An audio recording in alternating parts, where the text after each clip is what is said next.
Ho ho ho, joyeux Noël! C'est la fête, on est pompette, c'est l'amour, c'est le vin rouge. Vous nous écoutez via Wishing Light Channel et Cody Baby Ghost et aujourd'hui, épisode spécial Noël, bilan de... Fin d'année. J'allais dire 2023, mais Ouais, fin d'année 2023, oui. Voilà. Au programme de cette émission, pas de critiques, mais des rubriques spéciales pour fêter la fin d'année. Jérém fait le bilan des chiffres de 2023, aussi de nos chiffres de 2023. Et je vais vous faire jouer avec des castings de l'année, mais surtout, on va se la jouer Oscar ou Golden Globes avec le prix le plus prestigieux qu'un film puisse recevoir. Ouais. Le DCP Awards, messieurs, dames. DCP À côté, un César, ça vaut rien. On n'a pas de statuette, hein, on a juste la reconnaissance de 4 mecs. Mais cool.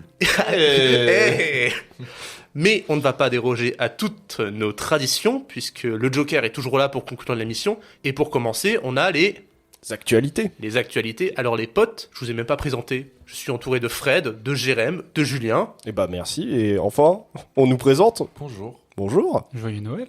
Merci. Joyeux Noël à Noël. toi, Julien. J'avoue, c'était assez violent ce que j'ai dit en fait, mais... Ouais, bon. j'avoue, mais bon.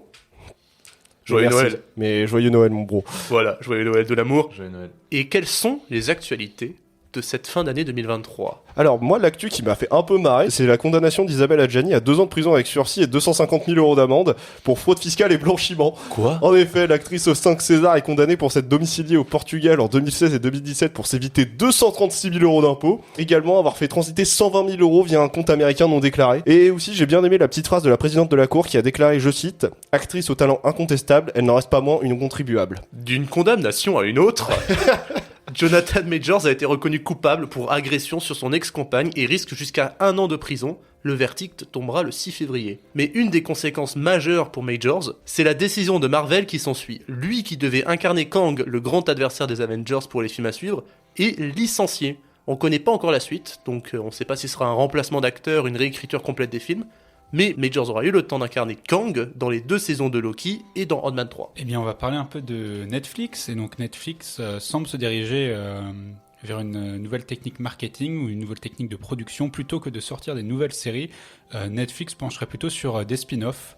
Donc, notamment spin-off de Mercredi. Donc, même si la saison 2 est attendue 2024, il y aurait un spin-off en préparation sur l'oncle Fétide, qui était apparu dans la saison 1, mais aussi sur la série Peaky Blinders. Alors, Peaky Blinders, c'est pas une série totalement Netflix, parce qu'à la base, c'est la BBC, mais Netflix aurait donc pour projet de faire 2 séries spin-off, une sur le personnage de Polly, dont l'actrice est décédée il y a quelques temps, et une aussi qui se passera à Boston dans les années 20, où il n'y a pour le moment pas plus de précision.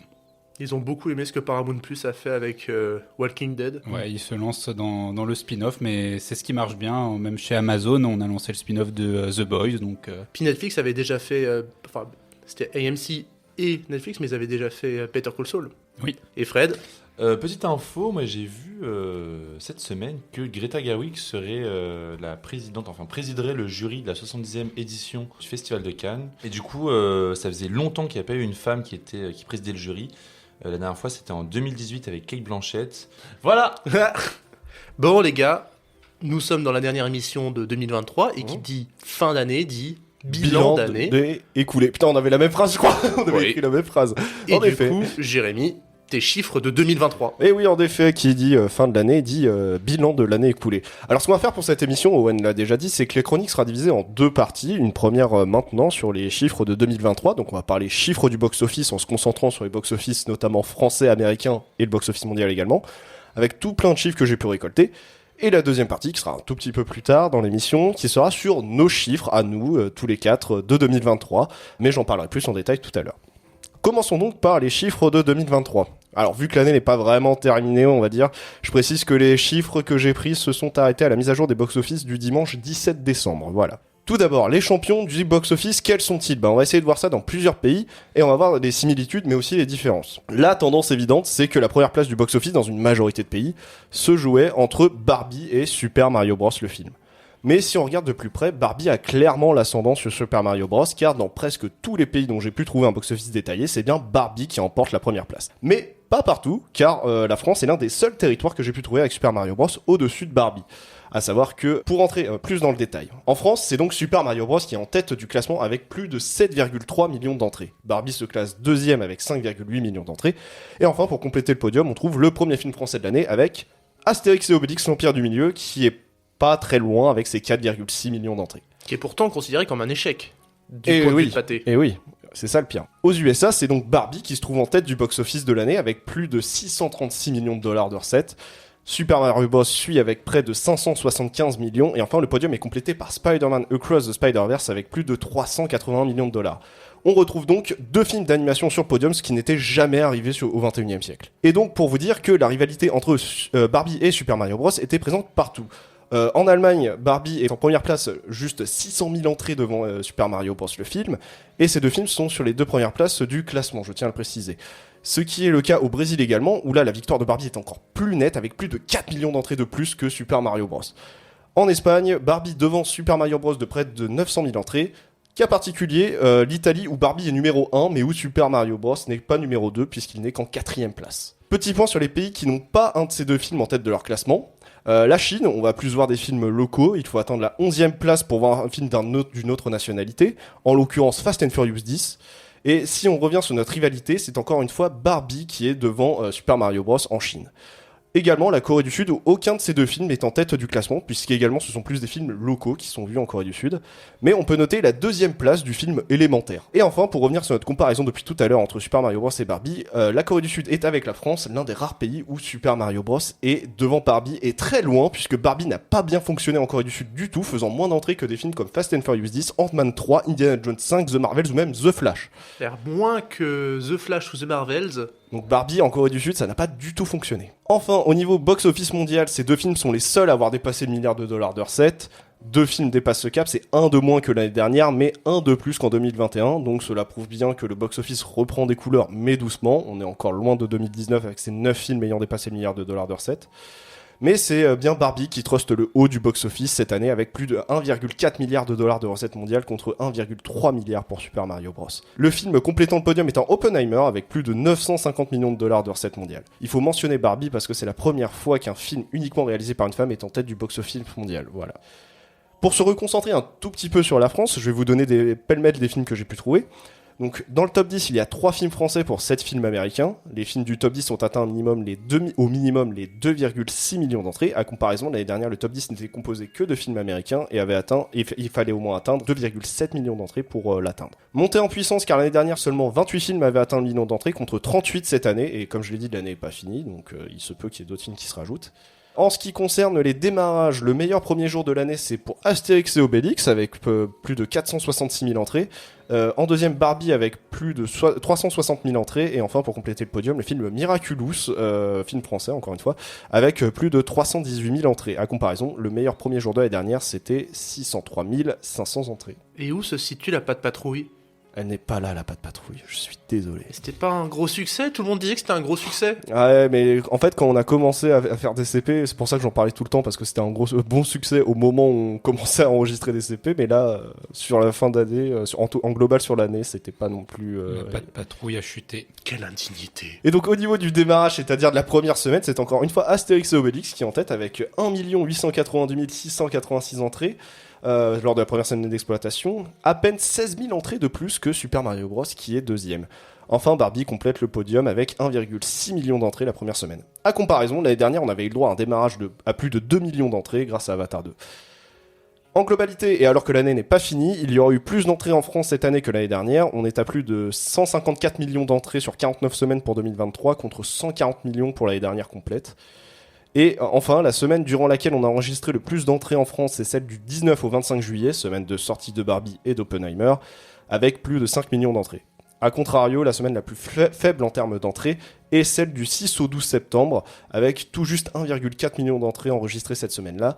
Et cette semaine-là, Anatomie d'une chute en était à sa 4e semaine d'exploitation et était en tête du classement, mais c'était aussi les sorties des films Tony en famille et Vision.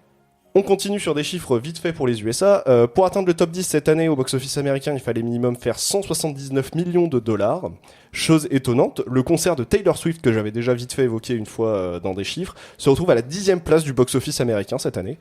Dans le top 10, on retrouve donc un film Warner, celui qui est en tête, Barbie, 2 films Universal, Super Mario Bros et Oppenheimer en 5e position, 3 films Disney, Guardians of the Galaxy 3, La Petite Sirène et Ant-Man 3. La surprise, c'est aussi de voir John Wick chapitre 4 en 8e place de ce classement, et enfin, à la 9e place, Sound of Freedom, donc on y est, les films de studio à tendance religieuse catho trouvent de plus en plus leur place dans les hautes sphères du box-office américain. Cette année, 21 films ont atteint les 100 millions de dollars de recettes aux États-Unis contre 18 l'année dernière, chiffre en hausse. Le meilleur week-end de démarrage cette année est pour Barbie avec plus de 162 millions de dollars de recettes lors de son premier week-end d'exploitation contre 146 millions pour Super Mario Bros qui est deuxième. Il faut savoir que 5 films ont dépassé les 100 millions de dollars de recettes lors de leur démarrage cette année contre 8 l'année dernière. Donc on peut voir que les films de cette année ne font pas forcément des gros scores tout de suite, mais que le succès arrive avec le temps. Et pour finir, j'ai trouvé le nombre de combinaisons maximales, c'est-à-dire le nombre de cinémas ayant diffusé un même film sur le week-end avec le plus de salles. C'est Indiana Jones 5 qui a été diffusé dans 4600 cinémas américains pour ses 2 premiers week-ends d'exploitation. Ce qui n'a pas forcément fait du film un succès, puisque Indiana Jones 5 fait partie des déceptions au box-office mondial pour cette année. Et donc, quelle transition pour terminer, afin de parler des chiffres au box-office mondial. Pour atteindre le top 10 mondial cette année, il fallait engranger un minimum de 476 millions de dollars de recettes. 45 films ont atteint les 100 millions de dollars de recettes mondiales contre 41 l'année dernière.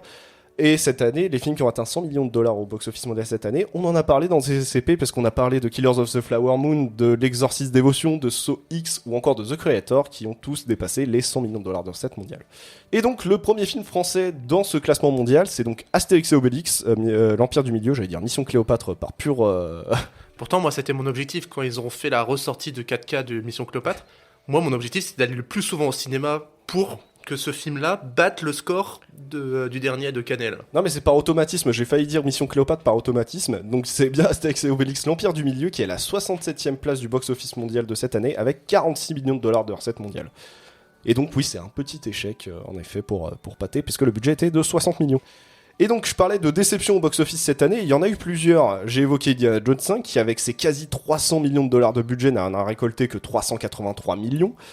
Mission Impossible 7 aussi peut être considéré comme une petite déception parce qu'avec également quasiment 300 millions de dollars de budget, le film ne pointe qu'à 567 millions de recettes mondiales, soit moins que l'opus précédent. The Flash est complètement déficitaire avec ses 270 millions de recettes mondiales, mais c'est en global sur les films d'ici parce que voilà, que ce soit Shazam 2 également ou Blue Beetle, que des fours, à savoir si Aquaman 2 peut sauver le radeau du naufrage. Et niveau Marvel, c'est pas mieux parce que c'est The Marvels qui peut être considéré comme un échec avec alors on enregistre 204 millions de recettes mondiales. Le film n'a même pas remboursé son budget qui était environ au niveau des 270 millions et fait de ce fait le premier film du MCU à perdre de l'argent. Et légère déception également au niveau des gros blockbusters pour Fast and Furious 10 avec son budget avoisinant les 340 millions de dollars. Je le rappelle et j'adore le rappeler, c'est 10 millions de moins que Avatar 2, a atteint seulement les 700 millions de dollars de recettes mondiales. Donc c'est pas un fiasco total, mais c'est pas avec ce film qu'Universal a enfloué ses caisses. Voilà, je vous ai abreuvé de chiffres, je sais pas si vous allez retenir grand chose, mais en tout cas moi ça m'a fait plaisir de trouver tout ça. Merci à toi. Merci. Moi, ce que j'en ressors quand même par rapport à tous ces échecs, c'est que là, t'as dit seulement 700 millions de dollars pour Fast and Furious 10. Parce que 340 millions de budget. Ouais, mais genre en fait, même The Marvel, j'ai l'impression, genre ils ont mis énormément d'argent dans un film qui promettait pas grand chose de base. Je comprends pas la logique, parce qu'avant, genre, on faisait des gigas budget, mais c'était toujours payant. Maintenant, on dirait que ça allait même plus. Donc c'est voué à l'échec. C'est ça, peut-être que... Alors, les échecs des gros budgets, peut-être, feront réfléchir les exécutifs des studios qui se diront on n'est peut-être pas obligé de foutre 300 millions dans un film pour qu'il soit rentable et pour qu'il soit vu. Après, quand tu fais le 10e opus d'une saga, Fast and Furious, et que The Marvel, c'est le je ne sais combienième opus de la saga Marvel, je pense que les gens sont plus très intéressés, donc ça m'étonne pas vraiment que tu aies eu une chute par rapport à... la décennie précédente. Mais je suis d'accord par rapport à ça. Je t'en avais parlé, toi, Jérémy, de ce que je pense qui va se passer peut-être prochainement dans le cinéma en règle générale. Parce que dans les années 50-60, quand on faisait des films à très très gros budget, des péplums, des comédies musicales de 3h, 3h30, le public arrêtait d'aller voir ça et on est passé vers le nouvel Hollywood. Donc moi, en fait, je pense que, vu tous les échecs que ça va se prendre là, peut-être à l'avenir, on sait pas ce que le box-office, en règle générale, va se créer. Mais j'ai l'impression que genre le cinéma va peut-être dévier vers un nouveau cycle. Et je trouverais ça intéressant. Ouais, on sera peut-être spectateur d'un nouveau grand changement à Hollywood. Enfin, mais je trouverais ça génial parce que ça fait depuis 40 ans, depuis Star Wars et ce que Spielberg a créé dans les moitiés des années 70, qu'on est sur un modèle de blockbuster américain. Et peut-être qu'on va partir vers d'autres trucs, ça va être vachement intéressant, si ça évolue dans un sens nouveau. Le cinéma français en force qui va revenir dans les salles, uniquement dans les salles françaises peut-être, mais je sais pas, peut-être. Mais voilà, c'est la question que que je jette comme ça. On verra ce que l'avenir sera créé, mais c'est ce que m'inspire un peu la conclusion de tes chiffres, Jérémy. Prédiction à vérifier dans le futur. Alors. Voilà, peut-être que je suis À un l'épisode visionnaire. 438 de DCP. Mais suis-je un visionnaire? Du coup, messieurs, dames, on va passer au premier jeu de cet épisode spécial Noël. Et toujours dans cette logique de conclusion de l'année, on va faire une conclusion des castings de 2023. Vous vous souvenez de mon merveilleux jeu qui s'appelait Casting for Camoulox? Bien sûr. Et bien là, c'est le casting Camoulox de l'année. Le principe, c'est que je vais vous citer 2 acteurs qui ont joué ensemble dans un même film. C'est pas obligé qu'ils apparaissent ensemble à l'écran ou qu'il y ait une interaction entre deux, mais simplement, si je vous dis 2 noms d'acteurs, il faut que vous soyez capable de me dire « Ah, on les a vus ensemble dans ce film-là ». D'accord. Ok. Ok. Leur nom est au générique quoi qu'il arrive. Les 2 noms sont au générique quoi qu'il arrive, même s'ils n'ont pas de scène en commun dans le film. C'est ça. Mais des fois, je suis allé chercher un 3e rôle avec un rôle principal. Donc, Ça peut être une voix off, ça peut être des dingues. pas de voix off. J'ai exclu aussi les films d'animation. Ah, ok. D'accord. Sinon, c'était un peu trop compliqué. Du coup, Owen, tu ne joues pas à ce jeu vu que tu le présentes. Bah non, bien sûr que Du non. coup, on a une chance de gagner. Oui. Oui. Ouais. Bah ouais. Bah non, parce que Jérémy est là. Merde. Oui, ça veut rien Ah. dire. Moi, je peux être une bille. Total. Ouais. Eh bien, messieurs, dans quel film avons-nous pu voir Nathan Fillion et Bradley Cooper ensemble? Guardians of the Galaxy 3. Oui. Je vous ai dit que vous Ah, alliez malin, perdre. malin, malin. Pas Dans grave. quel film avons-nous vu Dua Lipa et Will Ferrell ensemble? Barbie. Il a levé la main. Ouais, je suis désolé. Barbie. Alors Ah, vas-y, oui. je laisse le point à Julien. Ouais. En Je vrai, l'avais. fallait dire est-ce qu'on gueule dans le micro, Ah, est-ce qu'on ouais. lève la main, tu vois. Enfin, Levez la main. ok. Ok. Dans quel film on a pu voir Kate Blanchett et Noémie Merlan ensemble? Tard. Oui. Tard.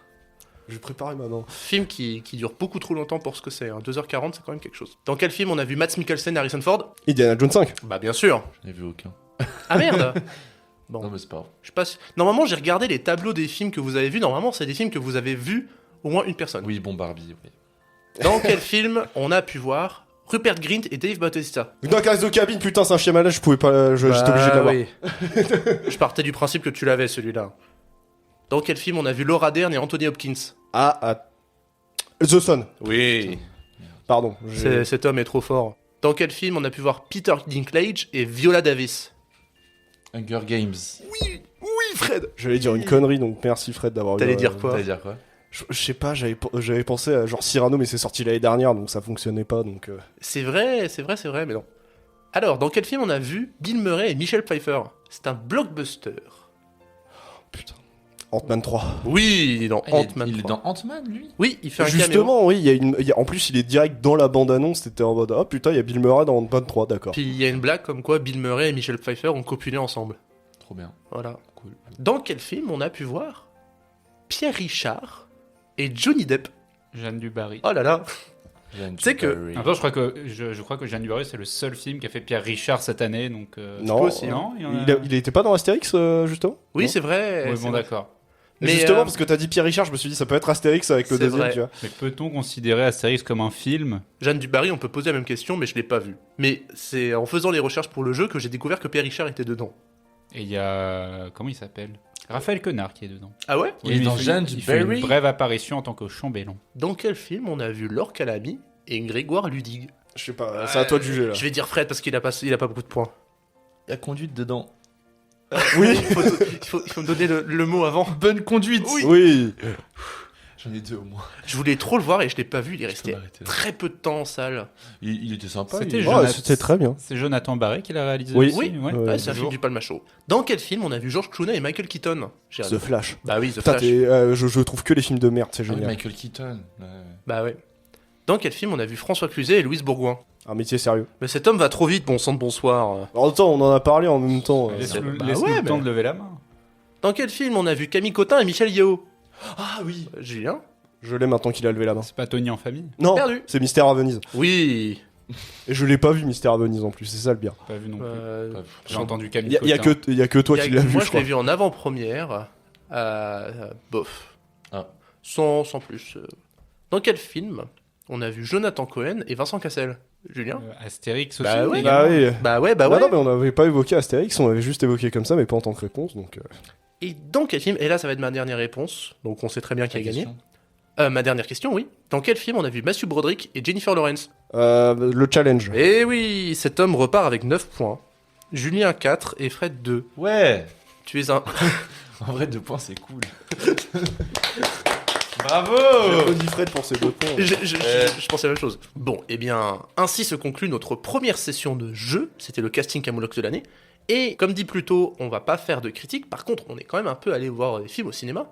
Du coup, je propose une petite séance de rattrapage. Alors, moi, je suis pas allé au cinéma, mais Fred, Jérémy et Julien sont, eux, allés voir des films. Et Fred a notamment eu l'occasion d'aller voir Vermine en avant-première. Qu'est-ce que ça vaut ? Oui. Alors, qu'est-ce que ça vaut, Vermine C'était assez cool. Le film se prend pas au sérieux, en fait. Le film se prend pas au sérieux, il le dit directement, c'est un film d'horreur.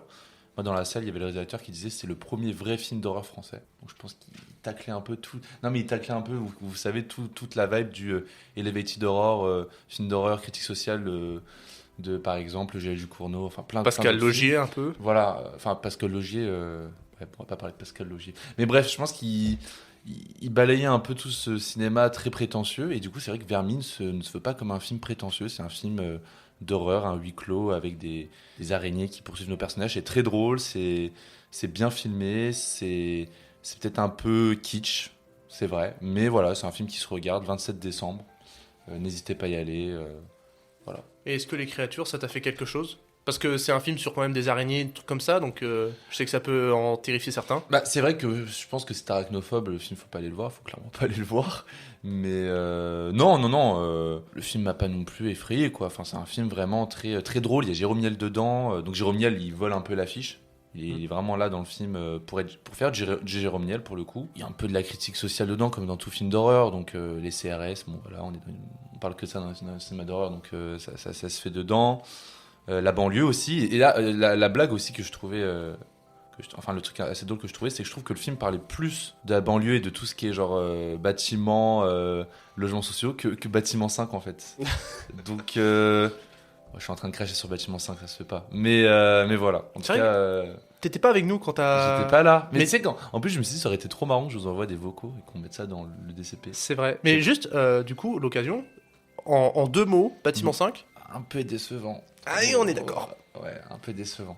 Bon. Et aussi, t'as eu l'occasion de rattraper Past Live. Ouais. Vous l'avez vu ou pas, vous ? Du tout. Personne Non. ici ? Bah, Past Lives, génial. J'ai vraiment génial. Je crois que je l'ai mis 4 sur 5, un truc comme ça. Et c'est vraiment un film qui est très très bien monté pour le coup. Je crois que c'était le film le mieux monté que j'ai vu en 2023. Et très émouvant. Ça m'a beaucoup ému. Vraiment le montage. Vraiment, tout est dans le montage. Et je vous dis rien d'autre. Mais vraiment, aller voir Past Lives, c'était génial. D'accord. Parce que c'est un des films qui est quand même vachement reconnu en ce moment et on en parle pas mal pour les Oscars ou pour les Golden Globes, il me semble. C'est le film coréen, c'est ça ? Non. C'est coréen, américain. Enfin, tu vois, c'est une histoire d'amour avec un personnage qui vit aux États-Unis et un autre qui vit en Corée. D'accord. Ok. Sinon, Jérémy, Julien, vous avez vu la deuxième partie des Trois Mousquetaires. Qu'est-ce que ça vaut ? À toi l'honneur, Jérémy. Alors, ça a les mêmes qualités, les mêmes défauts que le premier. Ce qui paraît évident, hein, dit comme ça. Mais les qualités se font moindres et les défauts se font plus sentir. Je partage ton avis. La fameuse grosse différence qu'on aurait avec le premier, c'est ce fameux étalonnage qui a été revu. C'est-à-dire qu'on a abandonné le côté plutôt sombre pour le côté plus lumineux. Et même ça, je trouve que ça marche pas tant bien que ça, parce qu'on sent que cet étalonnage, c'est fait au montage, en fait. C'est-à-dire que le film a été prévu pour être filmé de manière très sombre. Donc tous les effets de lumière qu'on a avec les torches, les lanternes ne marchent plus. Et les nuits américaines, on les voit. Ah, elles sont dégueulasses. C'est-à-dire qu'en fait, tu vois que ça a été filmé pour faire une nuit américaine et tu vois que c'est de jour, en fait. Et ça, au niveau photographique, ça pêche un peu. Ça la fout un peu mal quand tu te vends comme le renouveau du cinéma français et que tes nuits américaines sont claquées au sol, quoi. Enfin...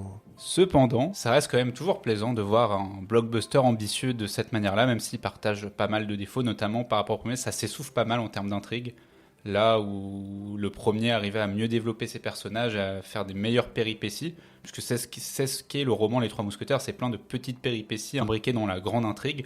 Là, le volume 2 se tourne totalement autour du siège de La Rochelle, avec quelques intrigues amoureuses autour de Porthos Aramis qui sont pas très intéressantes, je trouve.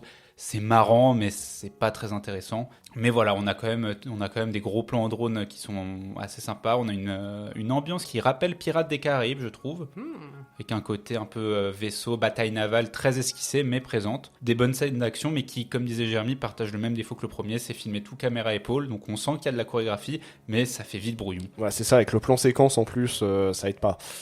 Ça n'aide pas du tout, et la scène qui en pâtit le plus, c'est très probablement la dernière scène de bataille. Tu vois que c'est une chorégraphie, qu'il faut que j'attende que la personne, parce qu'en plus c'est en plan séquence, etc., tu sens qu'il y a une attente parce qu'il faut pas se tromper, parce qu'il y a le plan séquence, donc tu vois la chorégraphie, en fait, c'est ça qui est dommage. D'accord. Alors, moi, ça me permet de poser une question, parce que le réalisateur, rappelez-moi le nom du réalisateur, Martin Bourboulon. très bien, s'attaque par la suite à une adaptation du Comte de Monte Cristo de Alexandre Dumas, et c'est un livre beaucoup moins chargé en action, mais beaucoup plus chargé en intrigue, en manigance. Et c'est déjà un peu présent dans Les Trois Mousquetaires, enfin moi c'est le souvenir que j'ai du premier. Et est-ce que l'effet intrigue et l'effet manigance politique est assez géré pour donner de l'espoir pour le Comte de Monte Cristo? Honnêtement, j'ai pas vu Eiffel, mais c'est son premier long métrage, il me semble, à Martin Bourboulon, ou son premier gros projet. Premier gros Ouais. film, avant il avait fait Papa ou Maman 1 et 2. Oui, bon, voilà, ok. Honnêtement, Eiffel, je l'ai pas vu, donc je juge avec ce que j'ai pu entendre, mais c'était, en termes d'intrigue, c'était surtout une intrigue amoureuse entre Romain Duris et Mamakès. Ça avait l'air d'être pas mal. C'était nul, Eiffel, c'était Voilà. nul. Les Trois Mousquetaires, c'est pas mal en termes de ce que ça apporte, en termes d'ambition au niveau du blockbuster, mais ça tourne pas mal autour de l'action, donc je t'avoue ne pas être très convaincu pour l'instant pour le Comte de Monte Cristo. D'accord. Surtout que, comme je l'avais dit, il y a une série en préparation et je la trouve, ça m'attire beaucoup plus la série qui va venir que le film. Mais voilà, pourquoi pas après. Ouais, c'est ça. Moi, ce qui me donne toujours un peu d'espoir, c'est que c'est Mathieu Delaporte et Alexandre de la Patelière au scénar, comme pour les Trois Mousquetaires. Donc, je me dis pourquoi pas. On verra. On verra. Et on en a parlé il y a 2 semaines en rattrapage de Mars Express, mais Fred n'était pas avec nous. Et Fred a vu aussi Mars Express. Je l'ai vu hier et j'ai adoré. C'est incroyable. J'ai adoré ce film. C'est un de mes films préférés de l'année, je pense. Comme Moi toi, aussi. peut-être, ouais. Et moi, un truc qui m'a beaucoup marqué dans ce film, bon, c'est con parce qu'un film d'animation, ça reste un film, mais j'ai vraiment eu l'impression de voir un film qui avait des codes de film en vue réelle. Quand je voyais ce film, je me disais pas ce film se prend pour un film d'animation, ce film d'animation se prend pour un film. Et c'était incroyable, c'était beau, c'était. J'ai kiffé. Je trouve... et je sais pas, vous en avez pensé quoi, vous, du coup? Écoute, le dernier épisode de DCP. Effectivement, oui. C'est une possibilité, en effet. On a Et beaucoup moi, je me kiffé. suis toujours pas bougé le cul pour le voir, ça m'énerve. Falloir se grouiller parce que il va. Oh, il est génial. Ouais. Il faut Ah, mais que je sais, pense. j'en entends du bien de partout. Donc, Puis c'est pas long et comme Mm. on le disait la dernière fois, Philippe Kédic aurait adoré. Je suis d'accord. Très bien. Est-ce qu'on en a fini avec les rattrapages, messieurs? Oui. Alors on va pouvoir passer au cœur de notre émission, les DCP Awards, qu'on n'aura pas l'occasion de faire souvent parce que c'est quand même une fois par année les récompenses des meilleurs films, des sélections qu'on a faites. Alors on a Il y a pas mal beaucoup de catégories. sections, hein. Ah, ouais. On a pas mal de catégories, on a eu pas mal d'idées. Alors ça va du très bon au très mauvais, d'idées un peu saugrenues à d'idées complètement évidentes. On arrive donc aux DCP Awards et messieurs, on a plusieurs catégories. On va commencer par des catégories incluant des acteurs et des actrices. Et pour commencer, je vais vous demander quelle est selon vous la meilleure performance pour une actrice? Fred? Je commence. Ok, waouh, tu Ouais, tu j'avoue. me désignes comme ça là. Moi, du coup, j'ai feuilleté un peu. Enfin, j'ai regardé tous les films que j'ai vus cette année. Et je pense que la meilleure performance, et je pense que vous serez peut-être tous d'accord, c'était Lily Gladstone dans Killers of the Flower Moon. Est-ce que c'est vrai? Est-ce que non? Alors, je peux le noter, mais c'est pas ça que j'ai pris. Moi. D'accord. Moi, je l'ai sélectionné aussi. Tu l'as sélectionné, Juju? J'ai beaucoup hésité, mais c'est pas elle qui a gagné. Mais prestation extrêmement notable, je mettrai en numéro 2. D'accord. Ok. Moi, je l'ai même pas noté en numéro 2. Ça aurait été... Si j'avais noté 3, ça aurait peut-être été numéro 3. Peut-être passé outre, hein, mais j'ai eu l'impression que c'était la seule actrice vraiment qui m'a marqué cette année, quoi. C'était- J'ai hésité avec une autre, mais j'ai oublié c'était qui l'autre. Par contre, faut bien préciser que ça va compter que les films sortis en 2023 en France Oui. et qu'on a vu au cinéma. Hein. Oui, Oui, oui. On est d'accord. Mais pour préciser pour les auditeurs. Hein. d'accord. Ah, oui. Alors, bah moi, j'ai été tiraillé entre 2 performances et au final, j'ai choisi Cate Blanchett pour Tar. Bah, Je comprends. ouais. Oui. En vrai, c'est une des rares vraies qualités que je trouve au film. Pour la performance. Moi, c'est Margot Robbie pour Babylone. Et voilà, bah ça, c'était mon Ah, deuxième. j'ai- C'était mon deuxième. J'ai hésité aussi. Et on passe au genre Et masculin. Et toi? Ah oui, moi j'ai dit c'est Lily Gladstone. Je te rejoins sur le Ah ouais, Lily tu me rejoins, Gladstone. voilà. Ah oui. On passe maintenant au genre masculin. Quelle est la meilleure performance pour un acteur? Alors, Julien. oui. C'était dur aussi, parce qu'on a eu Perfect Day qui avec Koji Koji Yakusho. Yakusho, voilà, qui a été très bon. Il y avait Cillian Murphy qui avait été très bon.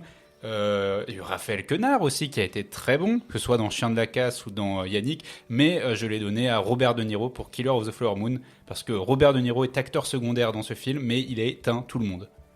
Et il a 80 balais. Et ça faisait longtemps qu'on n'avait pas eu un bon film joué par Robert De Niro. Jérémy, Alors moi aussi j'ai noté Koji Yakusho, mais en deuxième choix. le Parce numéro que 1. mon numéro 1, c'est Paul Mescal pour Aftersun. Voilà. Ah oui, Ah ça oui. se vaut, ça se vaut. Je comprends. Eh bien écoutez, vous me connaissez. Vous savez très bien qui j'ai choisi. Raphaël Quenard. Évidemment, Raphaël Quenard, incroyable, Chien de la Casse, qui repasse au 3 Luxembourg en janvier. Bon bref, je fais la com et tout bientôt. Et Yannick surtout, et je suis super fan de ce mec. J'adore la manière dont a le cinéma français maintenant d'abandonner le bobo parisien un peu à la Lou Garrel et de prendre juste des acteurs de campagne bien ringards mais hyper charismatiques. Et Raphaël Quenard, c'est exactement ça, j'adore. Et si je peux me permettre un conseil, regardez Les Mauvais Garçons, qui avait eu le César du court-métrage l'année dernière, ou il y a 2 ans, je sais plus exactement. Et c'est très bien. Ok. Eh bien, moi, ma meilleure performance, pour moi, enfin, la semaine dernière, j'avais dit que c'était Koji Yakusho. Et je le maintiens. Je maintiens que voilà, le plan final de Perfect Days est, à mon sens, l'un des meilleurs moments de performance d'acteur de ces dernières années. Même si, voilà, pour moi, DiCaprio et sa moue dans Killers of the Flower Moon, c'est quand même quelque chose. Et on a beau dire que c'est un peu caricatural et un peu poussé au forceps, ça reste une des interprétations les plus intenses. Voilà. Par la suite, on passe à la meilleure mise en scène, messieurs. Moi, je vais donner ma meilleure mise en scène maintenant. Je pense que c'est Babylone. Voilà. Je pense que... C'est mon deuxième choix. Voilà. Je partage en premier choix Babylone aussi. C'est ça. Aussi. ok. Je pense que il y a une folie de caméras qui bougent dans tous les sens, mais de manière frénétique, mais absolument c'est maestro, quoi. Je trouve que le début de film là, qui se passe dans la fête, où la caméra passe d'une personne à une autre avec 150 figurants, c'est absolument merveilleux. Et on aura beau dire que c'est du cinéma pédant et vachement pompeux, ça reste quand même impressionnant à regarder. Merci beaucoup. Donc, du coup, moi je dis que c'était mon deuxième choix, et je t'avais dit, j'avais teasé à Owen le fait que ma meilleure mise en scène, j'allais peut-être un peu vous surprendre, mais pour moi la meilleure mise en scène de l'année, c'est John Wick 4. Ah bah ouais, j'ai pas vu. Non mais je sais, mais J'ai vu le 1, j'ai pas c'est aimé. impressionnant, c'est impressionnant la maestria dans laquelle... Je parlais de chorégraphie avec les 3 mousquetaires tout à l'heure, là c'est tout l'inverse. La mise en scène est faite pour la chorégraphie, et donc du coup c'est magnifique, la photographie pareil, c'est superbe. Frédéric. Alors moi, vous allez me taper sur les doigts. En fait, j'ai pris un film, mais il y a 7 jours de différence avec 2023. Ah non. Mais non, mais en fait, c'est juste, je dois en parler de ce film. Je dois en parler. Je sais de lequel. Ça s'appelle Godland. Godland, les gars. Ça me dit rien. Godland. Ça me dit rien. Ce film est un tableau vivant. Chaque plan, en fait, c'est l'histoire d'un... Je vais pas dire de la merde. C'est un Islandais. C'est un pasteur, non? Ouais, c'est un pasteur qui va aller sur un autre pays pour christianiser la terre et qui va en fait prendre en photo son environnement qui est sauvage. Et tout le film est vraiment, chaque image, chaque plan est travaillé d'une manière mais incroyable. C'est vraiment un tableau vivant, comme je le disais. Et ce film est incroyable et je pouvais pas passer, même si c'est 7 jours, je sais que c'est 2022, c'est le décembre 2022. J'étais obligé d'en parler. Godland. Tu le vends tellement bien. Il est trop bien. On t'autorise. Ouais, regardez-le, Petite, foncez. Cet écart. Voilà. Désolé. De magnifiques mises en scène, on passe à absolu étron visuel, puisque je vais vous demander quel a été le film le plus moche de cette année. Jérémy, à toi l'honneur. Il a fallu faire un choix, DC ou Marvel. D'ici. Et j'ai choisi Marvel parce que pour moi c'est Ant-Man 3. Ah bah c'est vrai que le... Ah, comment il s'appelle le Codor le méchant grosse tête Modoc. Modoc. Julien. Vous le savez, moi. Je l'ai dit. Parce que je trouvais extrêmement moche. Oui. Le Dupontel. Mais c'est vrai que quand tu vois qu'il y a un film comme The Flash, j'aurais pu dire The Flash, mais je n'ai pas vu The Flash. Donc Bah, moi j'ai vu The Flash. Si on joue le jeu et qu'on garde les films que l'on a vus, ce sera pour moi Dupontel. Moi j'ai vu The Flash et j'ai eu envie de me suicider en sortant de The Flash. Voilà. Moi, ça c'est fait mal. un peu basique, mais je dirais la nonne 2, mais ça reste comme d'habitude. C'est Oh, la ça nonne, se comprend. Ouais, c'est... L'Exorciste aurait eu sa place aussi. en L'exor- film oui. moche, hein. Oh, il y avait des plans sympas, des trucs mignons, des trucs beaux. C'était non très random, c'était pas plus... Ouais, mais il y avait des petits trucs par moment. Vous voyez, quand on parlait des plans furtifs, là, le truc un peu psychédélique, Ouais, là, ouais, c'est je sympa quand vois. même. De la nonne 2. Alors on va se permettre un petit écart de ce qui est sorti cette année, puisque je vous demande quelle a été votre meilleure découverte personnelle hors cinéma, c'est-à-dire hors 2023. Je commence Ouais. Moi, j'étais parti au cinéma voir Les Ailes du désir de Wim Wenders. C'est ça, hein, hors 2000. Oui, hein, Ouais, n'importe mais quel que film. ce soit que t'aies vu au cinéma ou chez toi. Hein. Ok, En tout cas, ok. qui n'est pas sorti en 2023. Alors, c'était Les Yeux du désir, incroyable Wim Wenders. J'avais vu que Paris, Texas. Et en découvrant ce film, j'étais en mode fasciné. Moi, j'adore tout ce qui est des œuvres qui brisent un peu le quatrième mur. Et du coup, là, d'avoir des anges qui. Enfin, le film dit vraiment. Le film et c'est 2 films, quoi. Enfin, qui l'a vu ici? Voilà, ce film, c'est 2 films. Il faut c'est- le dire, Julien, parce que. Oui, je l'ai vu. Tu aussi. vois, et du coup, j'ai adoré. J'ai ce côté un peu, voilà, t'as toute une partie où t'as des anges qui observent les êtres humains. Et puis finalement, l'ange décide d'entrer dans le monde des humains et ça devient un film en couleur. Et c'est trop beau, c'est génial, c'est trop cool. Julien. Donc en meilleure découverte, c'était dur parce qu'il y a eu plein de trucs, mais il y en a eu 2 que je voulais pas, j'ai pas réussi à les partager. Donc je vais faire un petit écart. Oh. Déjà, il y a Boyhood Oh de oui. Linklater. Linklater. Tu sais que j'ai montré le trailer à Jérémy hier et il a toujours pas vu. Et, Ah ouais, j'ai envie de le voir. De toute façon, moi, Linklater, j'aime beaucoup. Mhm. Les Before, c'est très bien. Même Tape, un tout petit film avec Ethan Hawke et Uma Thurman, vraiment un tout petit dispositif, c'est très bien aussi. Donc Boyhood, ça ne pouvait qu'être bien. J'ai vu Boyhood, J'ai adoré. c'est génial. C'est C'est fou, vraiment hein. une chronique de la vie, ça suit sur des années et des années. 12 ans. Voilà, 12 ans. 12 ans. Et il en fait un voilà. prochain sur 24 ans. Oui, je c'est crois. vrai. Et est-ce que t'as Cet vu homme est Génération fou. Rebelle? Génération Rebelle qui est génial aussi. Pas encore, mais Trop vraiment bien. Linklater, j'aime beaucoup. Et un petit deuxième, parce que il fallait que je le mette, c'est Butch Cassidy et le Kid de George Roy Hill. Alors pourquoi ce film? Parce que déjà, ce film, je l'ai vu dans des conditions très marrantes. Je pensais voir un autre film, celui qui est fait par Pengpia. Sam Peckinpah. Sam Peckinpah, voilà. Peckinpah. Je pensais voir ce film-là. Et en fait, je me suis gouré de films. Du coup, je tombe sur ce film-là. Et en fait, ce film-là était quand même trop bien. Parce que je suis pas un grand fan de western. Mais alors, western années 70, je trouve ça super. C'est super moderne, c'est comique, c'est tragique. Alors moi, je vous tanne avec ça, surtout Owen, depuis je sais pas combien de temps. J'ai découvert ça au cinéma, Nymphomaniac en Director's Cut. C'est un des meilleurs films que j'ai vu de ma vie, je pense. Donc c'est 5h30 de pur bonheur. Voilà.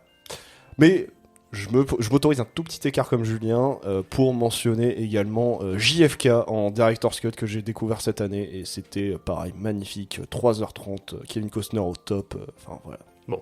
Moi, si tu me permets, 2 écarts. Un écart. Donc Jérémy, Fred, t'auras droit à un écart final. Moi, j'ai vu Heat de Michael Mann et étant un giga fan de The Dark Knight, qui est en fait un remake spirituel de Heat, je ne pouvais que aimer la confrontation de Niro. Pacino est absolument merveilleuse, la mise en scène, c'est trop bien.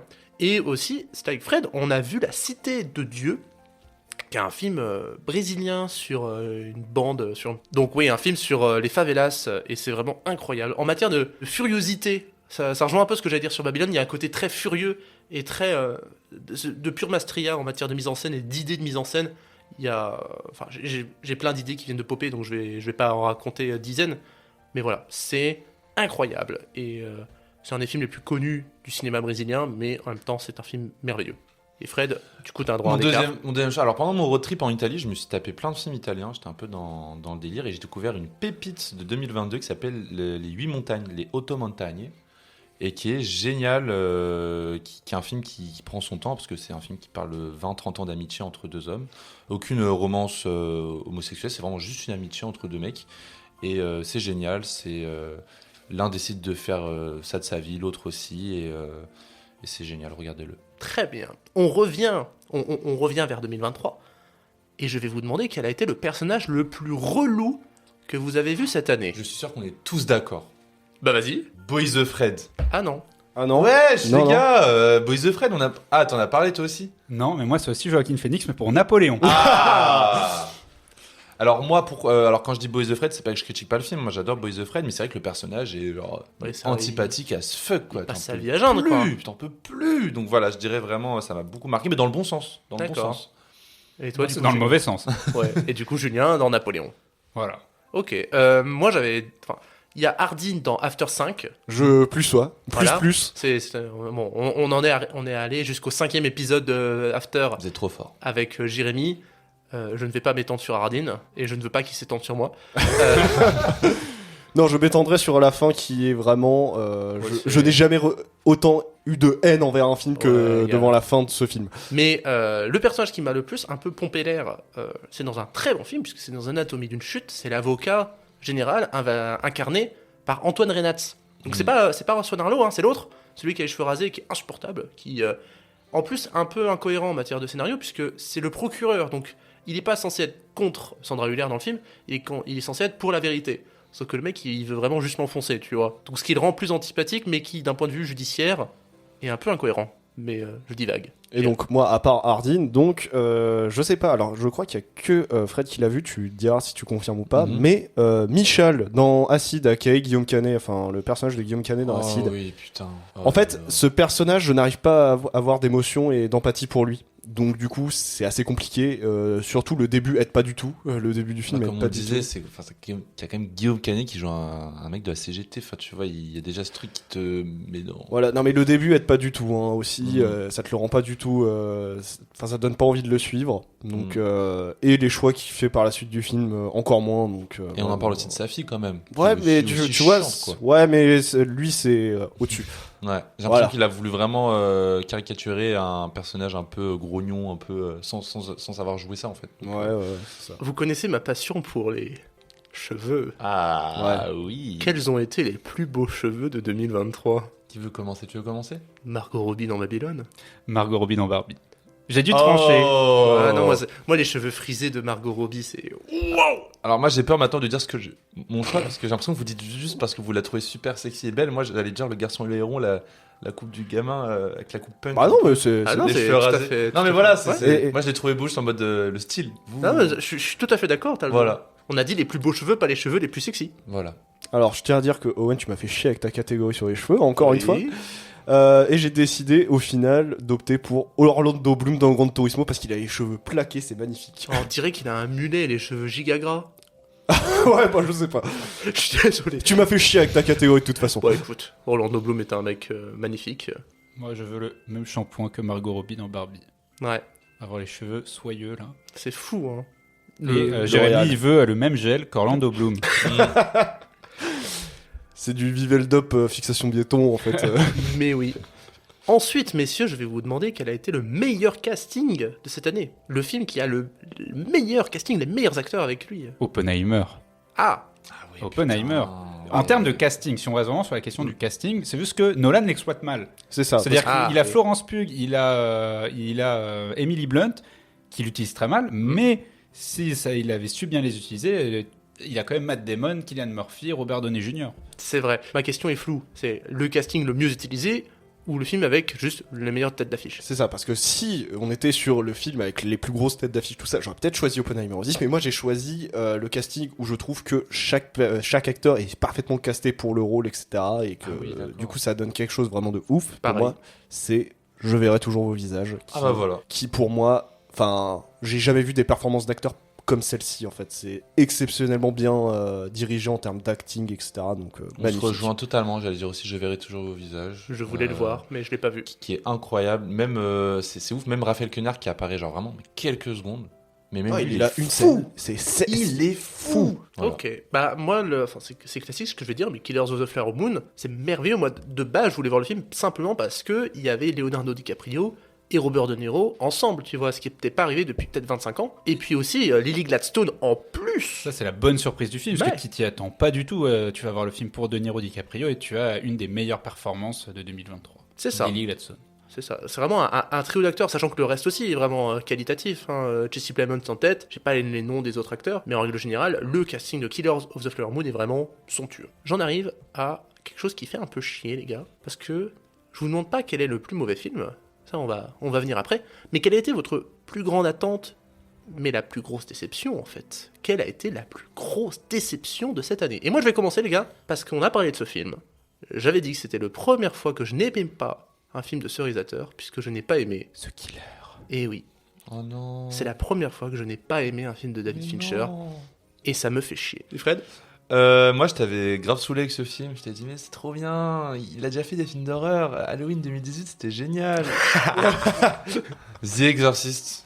Bah ouais. Ouais, on en Ah a là parlé là aussi. là Hein. là là là. Quel dos, mais il est en train de tout détruire, ce gars. Il va tout tuer. Faut l'arrêter. Voilà. Arrêtez-le, il est pire que Michael Myers. Arrêtez-le. Voilà. Il tue des licences aussi vite qu'il tue des Mais gens. c'est quoi la prochaine déjà? Il a une prochaine là? Alors Licence. déjà, il fait sa trilogie Exorciste, après on verra. Hein. Non, mais il a déjà parlé d'une autre licence, je crois. Oh, oula.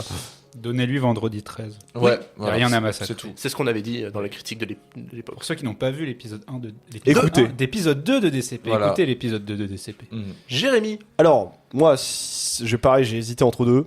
Mais au final, j'ai opté pour la plus grosse déception cinématographique que j'ai eue ces dernières années. De ta vie. Non, mais... on est pas loin. Ces visiblement. dernières années. Ces dernières années, c'est ma plus grosse déception cinématographique.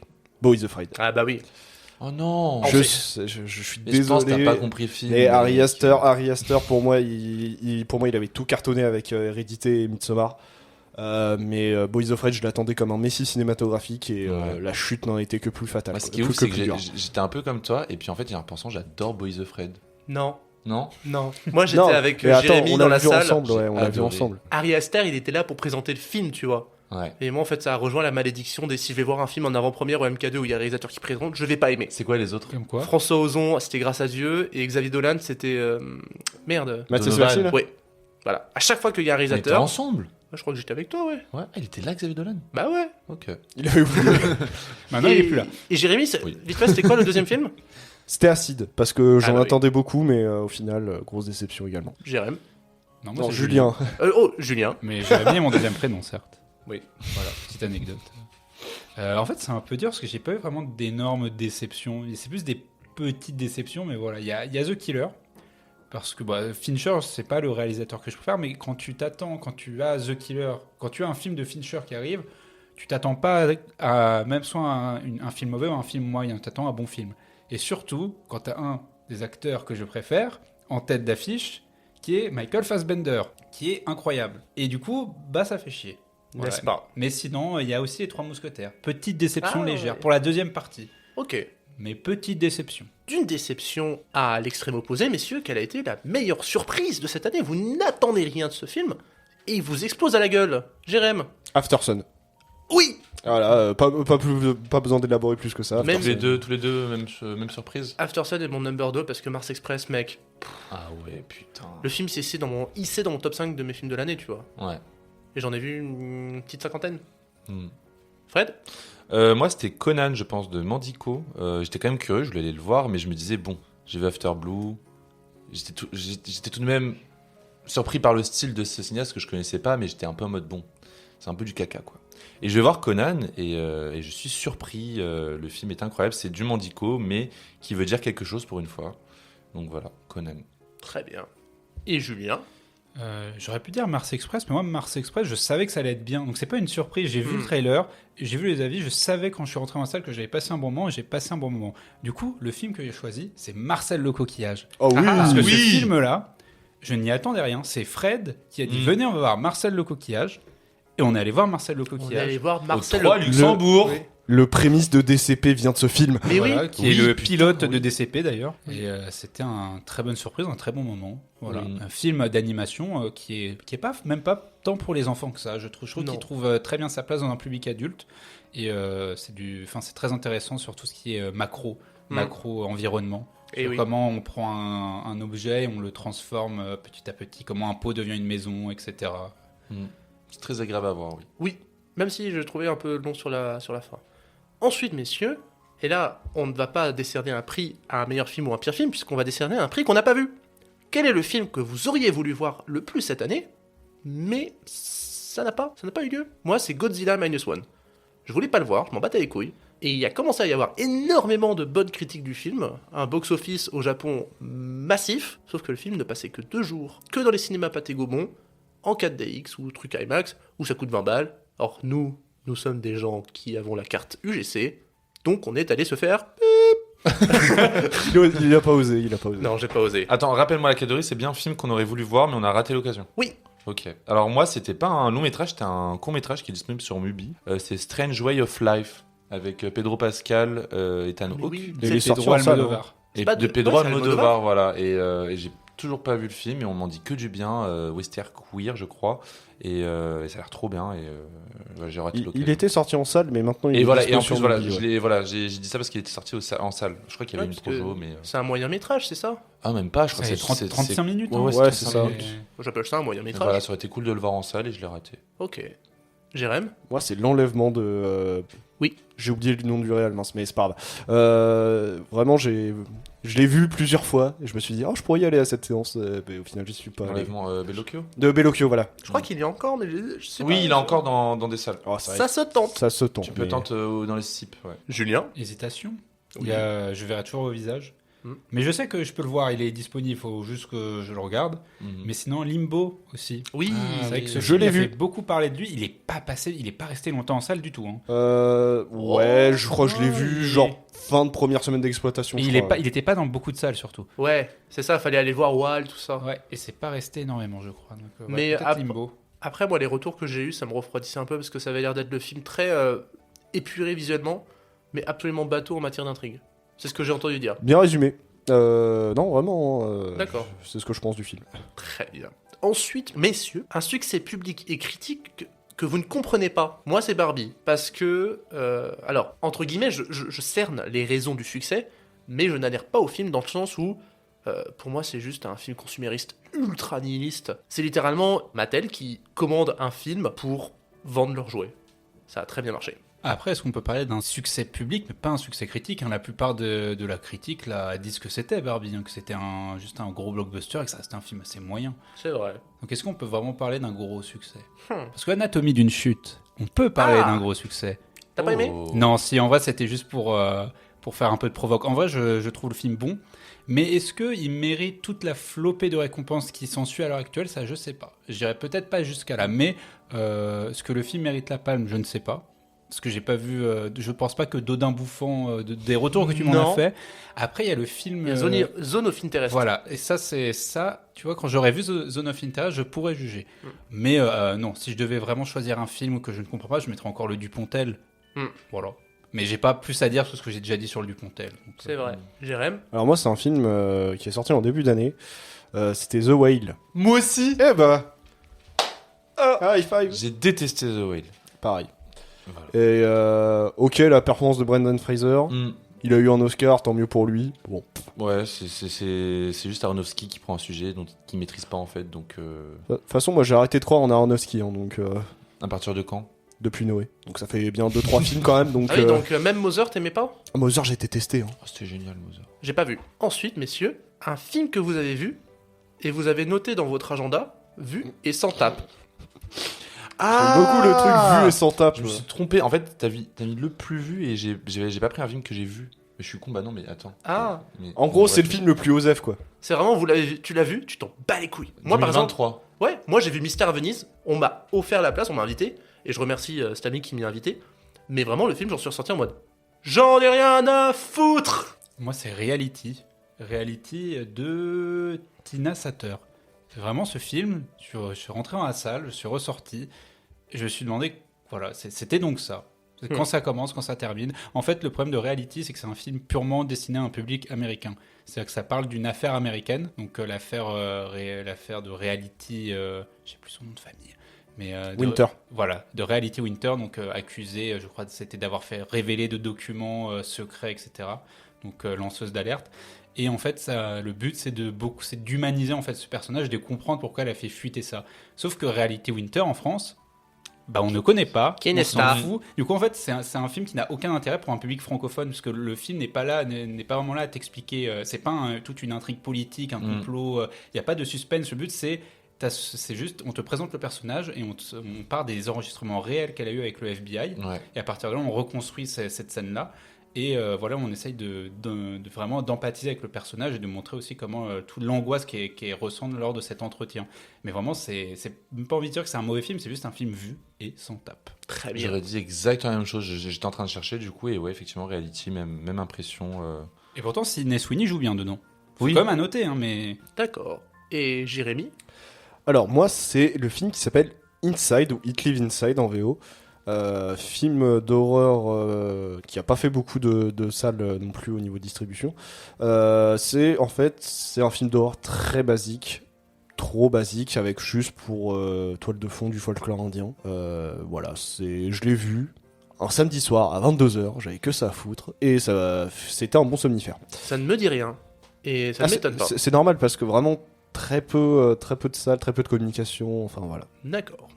On arrive un peu vers la fin, puisque il me reste 4 catégories, les gars. Je pense que ça va être une catégorie qui va scinder en deux cette table, puisque le meilleur film d'animation, cette année, pour moi, c'est Mars Express, Oui. qui me suit, Fred. Ouais, oui. Et pour vous, c'est Spider-Man Across the Spider-Verse. Spider-Man C'est Mars aussi. Express. Même si ça se joue beaucoup. Et j'ai pas vu Mars Express, peut-être que si j'avais vu Mars Express, je serais dans votre team. C'est Mais... génial. Ouais, mais pour moi, tu vois, c'est Spider-Man. Pour moi, c'est sur de la. Si on parle d'univers et tout, c'est Mars Express. Mais Spider-Man, si on parle de l'animation pure, Ah oui, Ah oui, ça, c'est juste quand tu vois Spider-Man en fait, Mm. c'est le même effet que si tu regardes Arcane, la série Arcane, tu ne peux plus rien voir avec tes yeux. C'est-à-dire que tu atteins tellement la beauté visuelle possible en termes d'animation que tout te paraît fade. Mais c'est vrai que c'est mieux la manière dont tu notes ce film d'animation que nous. Nous, c'est vraiment l'univers. Je pense Oui. que Oui, effectivement, un par film d'animation, tu notes à en- travers la matière d'animation. Si on parle en termes d'univers, oui, là je trouve que Mars Express te propose quelque chose de beaucoup plus intéressant que Spider-Man Across the Spider-Verse, mais je trouve que l'animation est tellement somptueuse, les jeux de... Enfin, juste par exemple, quand tu passes dans le monde de Gwen, quand tu passes dans cet univers un peu... je crois que c'était un peu aquarelle, c'est ça Ouais. Ces changements d'univers, ces changements graphiques sur les univers, je trouve ça magnifique. Ah oui. Moi, c'est vrai que The Spider-Verse 2, je ne peux le juger que quand j'aurai vu la troisième partie, parce que je trouve que c'est un film qui Inachevé. inachevé. Donc tout le monde l'a sorti du film en disant que c'est un chef-d'œuvre, que c'est incroyable, que c'est le meilleur film d'animation, voire le meilleur film de l'année. Moi j'ai bien aimé, j'ai kiffé le moment, mais en même temps, genre je l'ai moins kiffé que le premier, que je trouvais un peu... C'était un tout global plus digeste déjà. Je trouve que le 2h20, c'est un peu indigeste sur la fin.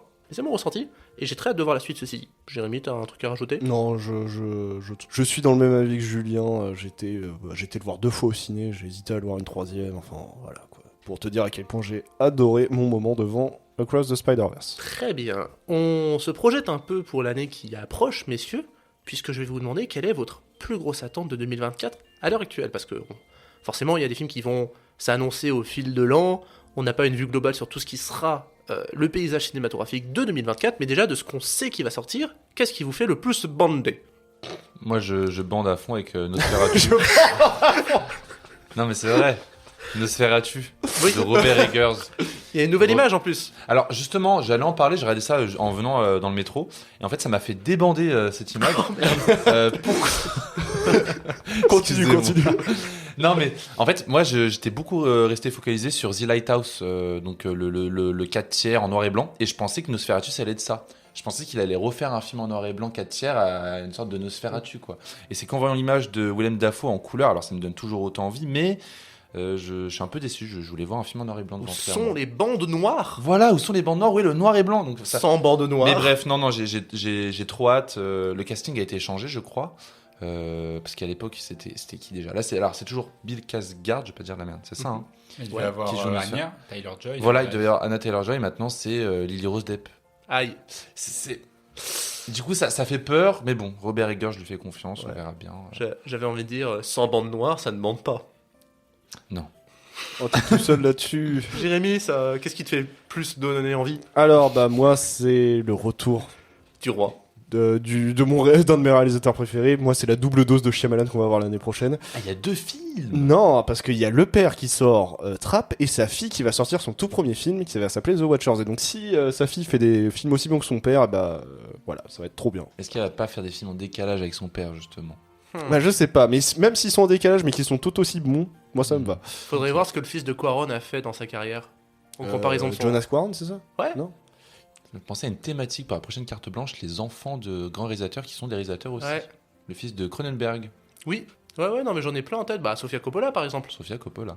Julien. Moi, c'est Pauvre créature de Yorgos Ah Lanthimos, oui. avec Emma Stone.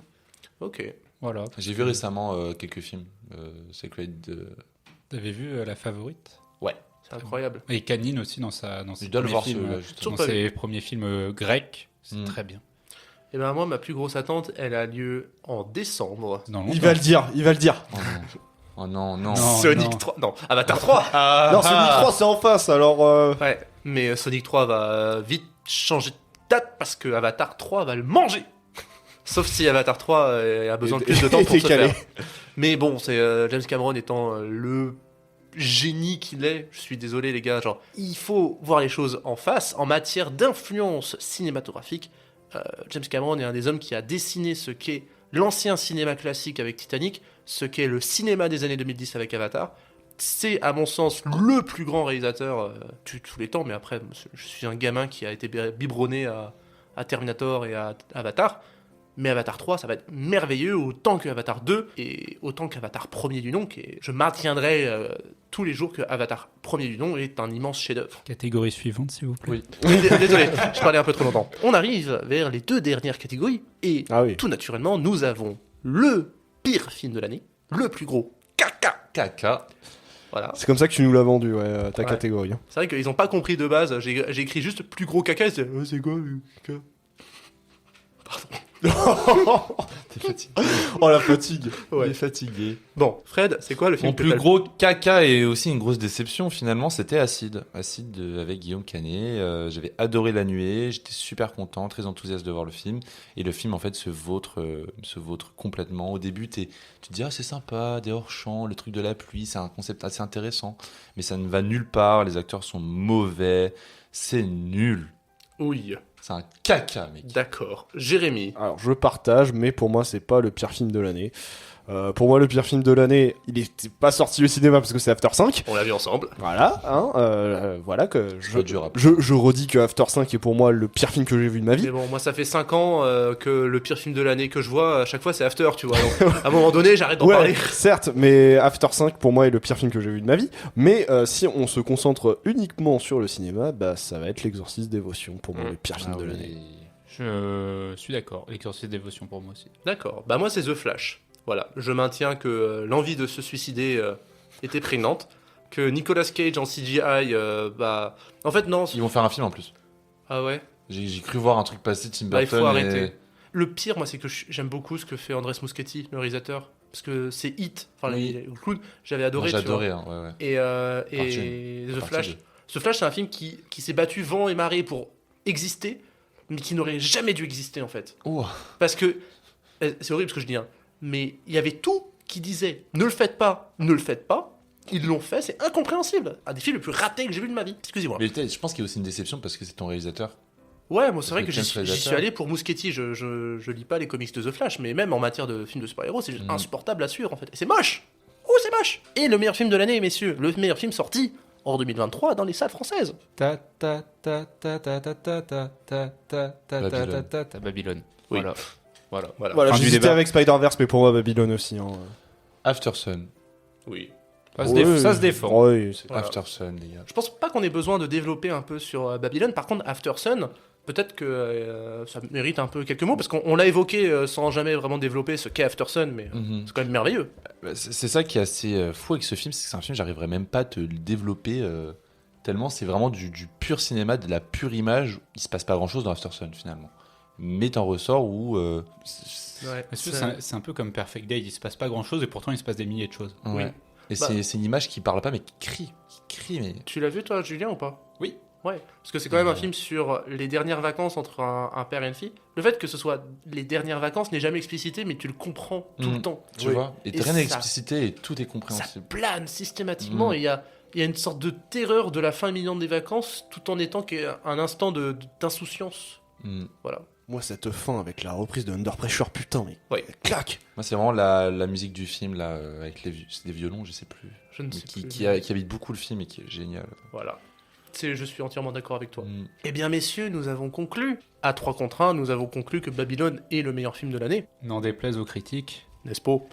qui ont préféré le Spielberg à Babylone, alors C'est- qu'ils c'est- reprochent, c'est- alors qu'ils reprochent tout ce qu'ils reprochent à Babylone, ils en tiennent pas compte pour le Spielberg. Voilà, je tenais à le dire. C'est vrai. C'est vrai que c'est étonnant parce que le Spielberg qui a 4.9 sur 5 en presse sur Allociné, c'est un truc qui est quasiment impossible à faire. Non, parce que Spielberg, c'est du génie, c'est la vraie lettre d'amour au cinéma, c'est le travail du montage, le travail dans l'infini. Par contre, Babylone, c'est le film gras, c'est le film facile, C'est le film où il y a un éléphant qui chie sur un mec, certes. Et c'est- suivi d'un mec qui se fait pisser sur la gueule par une prostituée. Mais c'est trop bien! Oui, c'est ça, c'est Babylone, c'est vraiment vendu comme ce film facile, ce film un peu gratuit. C'est oh, j'aime le cinéma, on monte du cinéma partout, on fait des références partout.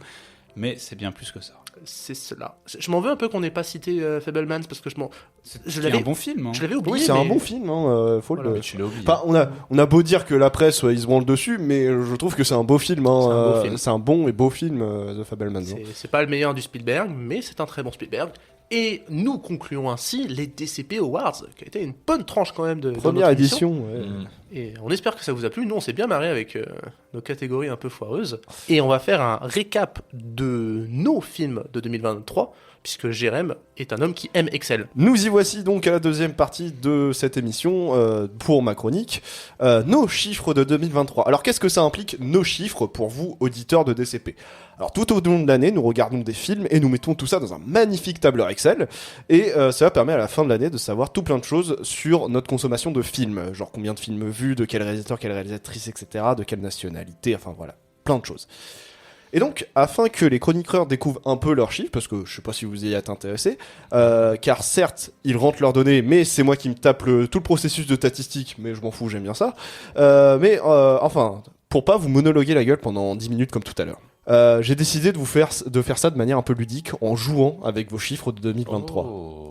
Donc la réponse, c'est pas compliqué, soit c'est une question d'estimation, soit c'est une question à choix multiple où la réponse c'est Fred, Julien, Owen ou Jérémy. C'est génial, trop bien, trop hâte. Voilà. C'était mon idée. Ah, c'est trop bien. C'est vrai que de base j'hésitais à la faire et quand C'est il m'a trop balancé bien, vous l'idée avez bien de faire ça en jeu, j'ai fait allez Je vas-y kiffe. banco. Bon, allez vite là, je veux savoir.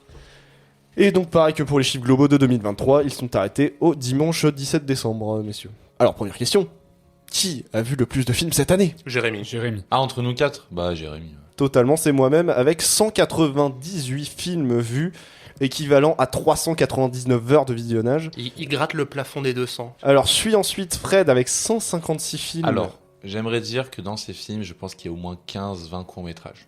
J'ai fait des festivals, bon. J'ai vu ça, mais après coup, je me suis dit, bon, je considère que tu as mis ça dans les films. C'est cool, alors. Voilà. Équivalent à 276 heures de visionnage. Ensuite vient Owen, avec 132 films, équivalent à 249 heures de visionnage. Et enfin, Julien, avec 126 films, équivalent à 226 heures de visionnage. Alors, Julien, Combien on de pas une films petite compétition tous les deux ? Tu veux qu'on sorte le tableau de l'année dernière? Ça y est, ça. Combien de Julien, 126. 126. Ok. Et donc au total, cela fait 612 films référencés pour nous 4. Et au niveau des heures de visionnage, on est à 1150 heures. On n'est pas loin de 48 jours de films visionnés à tous les 4, soit l'équivalent de quasiment 13% de l'année complète. Le chômage. Alors non, pas du tout. Alors du tout. je tiens à dire que bah, franchement en vrai on était tous accaparés par du travail à chaque fois, donc Oui, franchement on s'est quand même bien c'est- débrouillé tous franchement je ensemble, pense qu'on s'est bien débrouillé. Hein. Ouais, parce que 2022, on avait l'excuse des études encore. Enfin, pour moi et Fred. Alors, question estimation première. Selon vous, combien de films différents ont été vus par nous 4 ? Parce que là, j'ai dit 612, mais il y a des films qu'on a vus tous les 4 Commun. en commun. Donc, notamment pour DCP. Mais si tous les films étaient comptés de manière unique, combien de films avons-nous vus tous les 4 Au total. au total ? Attends, j'ai perdu. T'as pas dit le Ouais, total là, j'ai Dave compris. Non, le total c'est 612 pour nous 4. Ouais. Mais si on compte les films qu'une seule fois, parce qu'il y a des films qu'on a vus Ah. que parfois on a vu tous les 4, Ah, il y a ok. deux personnes. En gros, Si en gros tu comptais que une fois tous les films qui ont été cités dans le tableur, à combien on est ? je pense qu'on n'est pas plus. J'enlèverais 200, peut-être 100. 475, je dirais. Ok. 300. Moi, Ok. je dirais 500, vraiment 501, 502, vraiment le début, genre 500. Et bah c'est Owen le plus proche. 457. Et ouais. Putain, donc on a vraiment vu 100. Non mais regarde, on a quand même des gimmicks de consommation assez particuliers. Enfin particuliers non, mais assez distincts. C'est-à-dire que Jérémy aime beaucoup le cinéma d'exploitation à gros budget, mais on va dire indien, américain, de tout horizon. Toi, t'es très film d'horreur, auteur, et t'as vu beaucoup de films italiens quand même, tu vois. Julien et moi-même, je saurais pas décrire Moi, j'aime bien les vieux films. nos habitudes, mais voilà. Ah oui. On a des habitudes assez distinctes qui permettent d'élargir le panel. Deuxième question, alors pas d'estimation cette fois-ci, mais on retourne à choix multiple. Qui a vu le plus de films d'un même réalisateur ? Je pense que c'est toi, Jérém, parce que t'as vu tellement Ouais. de films qu'il y a plus de Ouais, choses ouais. que ce soit toi. Alors, Jérém. Potentiellement oui. Lars von Trier, peut-être, tu t'es retapé tout et. Alors non, j'ai pas eu le temps. J'ai pas eu le temps Ah. de tout me retaper Lars von Trier. Mais c'est pas. Je vais vous dire, Owen alors aussi, c'est hein. possible qu'il y ait plusieurs réponses possibles. Je réfléchis. Ah, je dirais Jérémy, c'est sûr. Avec. Est-ce qu'Owen il est. T'aimais bien. Alors, je t'aimes tiens à bien dire, si oui. Owen il aime bien se faire des délires genre rétrospectives et tout, non Ouais, mais je pense pas faire En cette musique. année. Mais en cinéma, je sais pas. je tiens à dire que oui, je suis dedans, mais je suis pas le seul. J'arrive pas du tout à cerner. Bon, je vais vous couper tout de suite, c'est tout le monde. Ah. C'est tout le monde. On a tous un même chiffre. On est tous au maximum à 4 films vus d'un même réalisateur cette année. Oh, Je me souviens l'année dernière, on tapait dans les 8 ou 9. Hein. Oui, Je toi, me toi, t'avais Gore Verbinski l'année dernière. C'est vrai que j'avais mon On va, mémoire de on va Gore attendre de Verbinski. savoir les réalisateurs du coup. Alors, Fred, 4 films de Wim Wenders. Hey. Julien, 4 films de Martin Scorsese. Étonnant. Hey. Étonnant. Owen, 4 films de Martin Scorsese, mais également de Michael Bay. Oh Bah oui, c'est vrai, je me suis fait transformer en Voilà. Et pour moi-même, 4 films de Lars von Trier, mais aussi Chad Stahelski, parce que je me suis refait tous les John Wick avant le 4. Ok. Au niveau des années de sortie, vous pensez que qui voit les films les plus récents? C'est-à-dire qui a sa moyenne d'années de sortie de film la plus proche de 2023? toi. Moi, Toi, je dirais Jérémy. peut-être moi. Je pense. Jérém ou Fred. Jérémy, c'est le Je gars qui regarde pas va. beaucoup de films. Jérémy, c'est le gars qui va le plus souvent au cinéma et en plus, il m'a donné son chiffre de films vus de 2023. Ouais, mais donc, moi, tous les films que je regarde en dehors du cinéma, c'est genre pas, c'est plus de 2010, quoi. 2010, mais voire 2020. Là, on parle de moyenne, hein, on est d'accord. La moyenne, ouais. Ouais. Dis-moi ou Jérém, ouais, mais plus. Moi, je pars sur Jérém. C'est moi-même, ouais. Oh. Parce qu'on est à 2013 pour moi. Et du coup, question à l'inverse. Qui voit les films les plus anciens? C'est-à-dire qui a sa moyenne d'années de sortie la plus éloignée de 2023? Julien. En effet, c'est bien Julien avec De papy. 2004 en moyenne. C'est bien parce que ça a augmenté.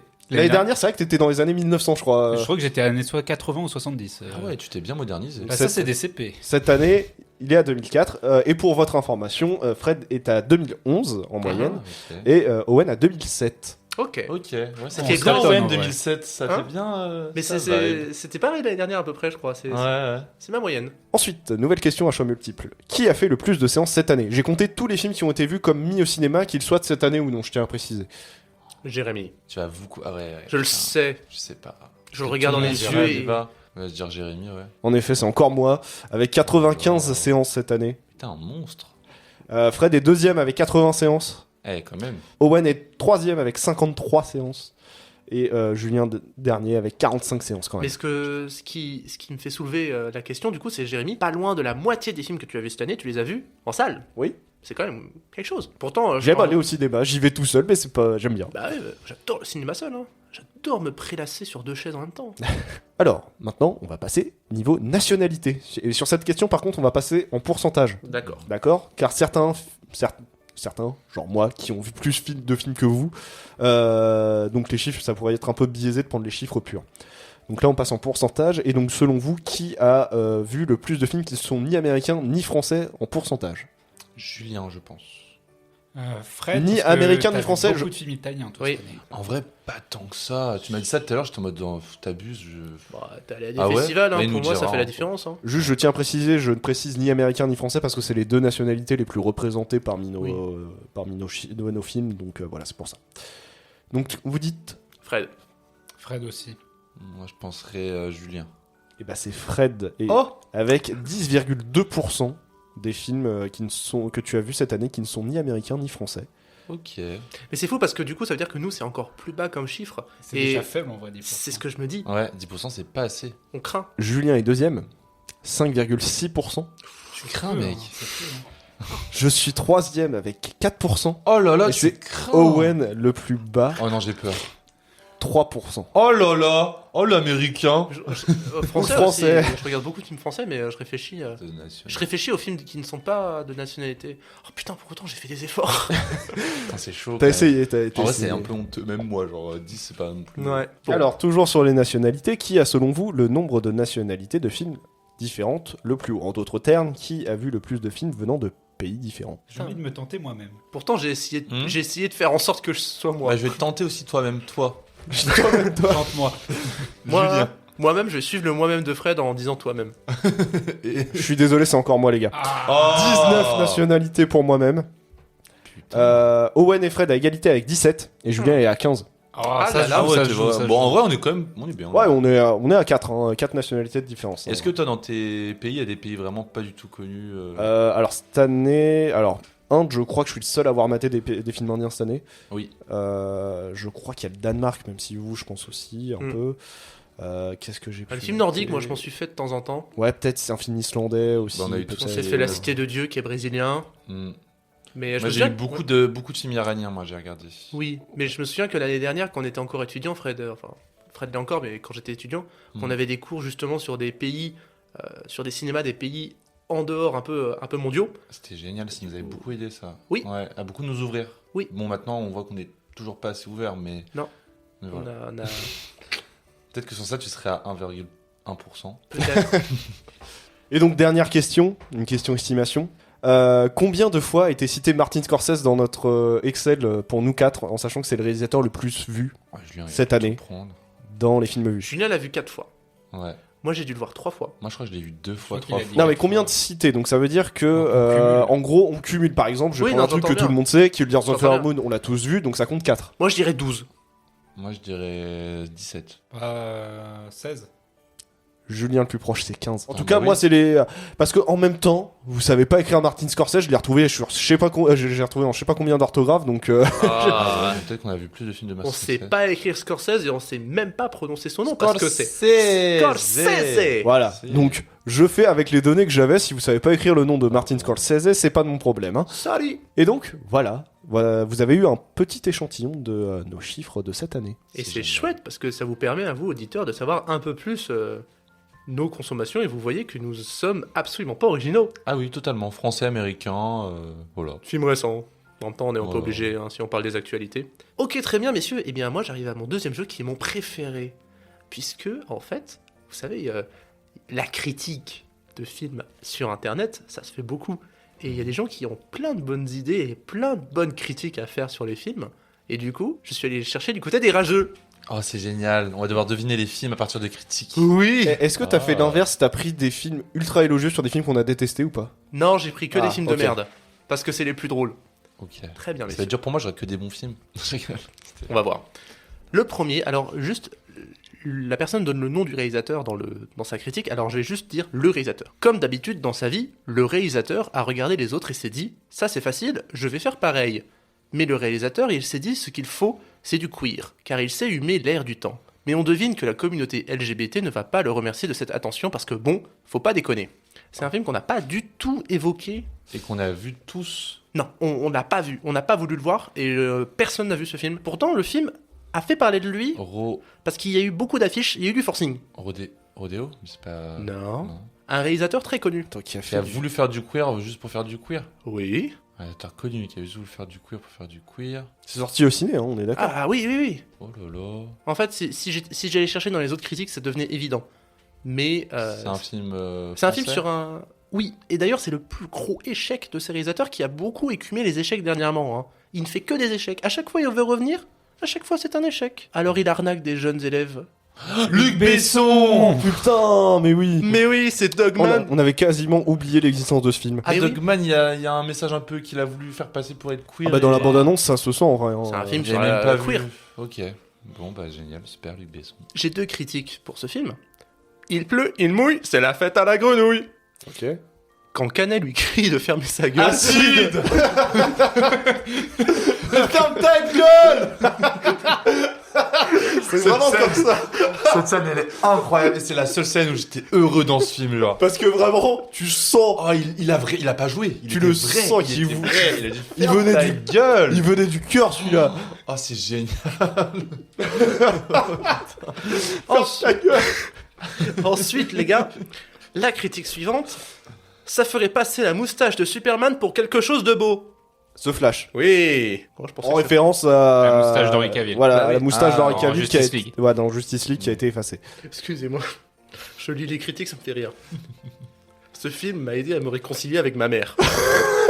Un film que Xavier Dolan. Non. Attends, c'est un pas film sorti. de merde qui aurait pu le réconcilier avec sa mère. J'ai peur. Je le donne pas tout de suite parce que c'est évident en fait. Mais un film sur la maman. Boys the Fred. Oui, Ah bon Oh merde. parce que l'autre critique, c'est le film m'a perdu avec le papa testicule. C'est ça. Là, c'était évident. Ensuite, très longue la dernière vidéo de McFly et Carlito. Astérix et Obélix, Mission Cléopâtre. Bah, pas Mission Cléopâtre, du coup, merde, l'Empire du Milieu. Tu vois, c'est un Oui. réflexe de dire Mission Cléopâtre. Les deux critiques, c'était j'ai rigolé quand les lumières se sont rallumées et Zlatan joue mieux que l'actrice principale, ça en dit long. Oh.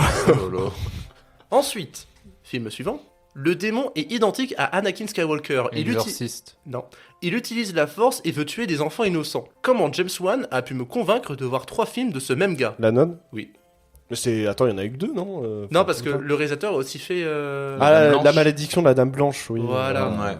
Alors, où la preuve que les comédies françaises déraillent de plus en plus? Qu'est-ce qu'on a fait Non. Non, c'est un truc avec un train, du coup, attends. Oui. Euh, Et l'autre critique, c'est Bullet Train.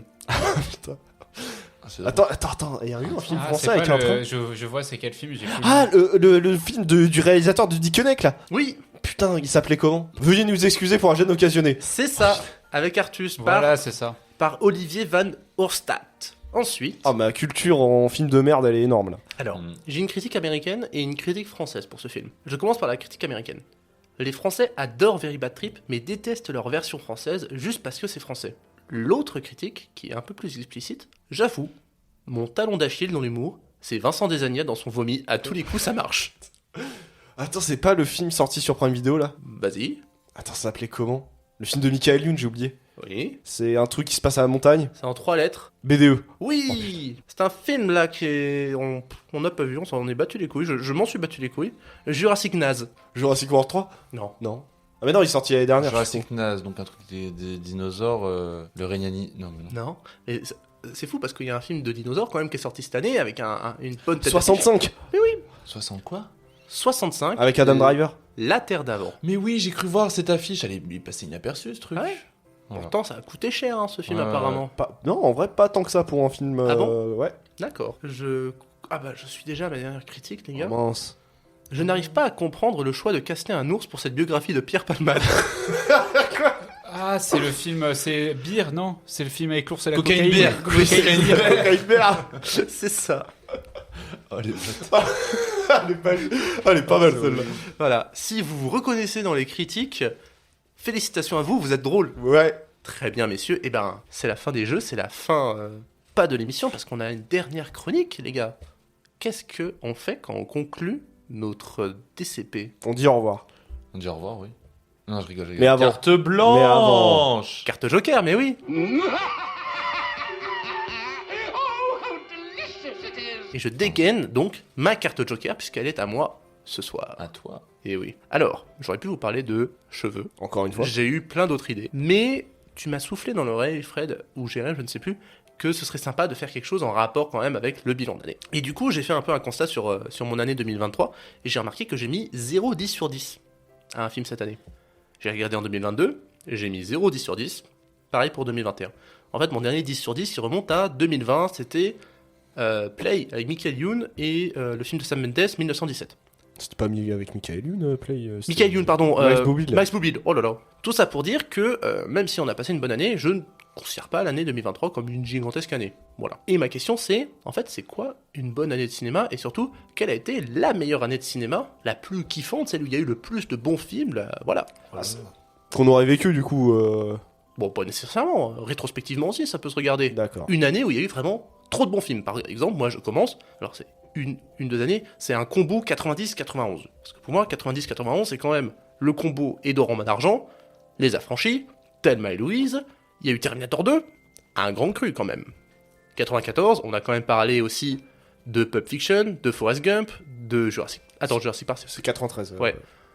Attends, je sais qu'il y a trop de films en 94 aussi. Non, mais je suis d'accord avec toi, 94. C'était une année de folie. Bonne année aussi. Tout ça pour demander, est-ce qu'il y a une année, mais on pouvait regarder dans les films que vous avez vus.